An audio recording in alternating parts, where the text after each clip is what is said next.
Scorpio, reading mo for Feb 19 to 28. Pero timeless reading to kahit kailan dumaan sa'yo. Short reading only, ha? Silip lang.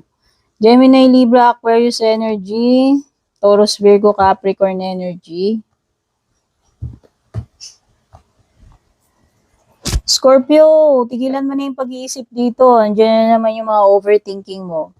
Pero, yun nga, sa tingin ko, kung ano man itong mga palaging gumugulo sa isip mo, makiklear out na yan with the 9 of Swords reversed. Matatapos na yung mga period ng overthinking, stress, puyat, mga worries mo.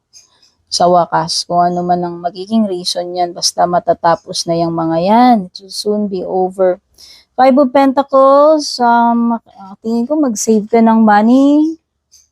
Kung ayaw mo magka-problema about money, kasi feeling ko lang makakaranas ka ng kakapusan when it comes to pera. Pero this is just a temporary situation. Basta kung ano man itong period ng loneliness mo, stress mo, matatapos na yan eh.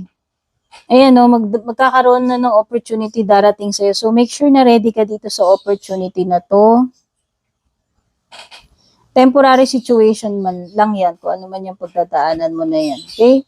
So, nakikita ko dito when it comes to love life, pwedeng itong tao na to, pwede kang i-ghost na ito actually, or bigla ka na lang iwan sa ere.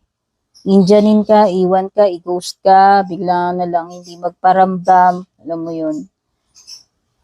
Bakit? Kasi pwedeng meron siyang ibang kakonect bukod sa'yo.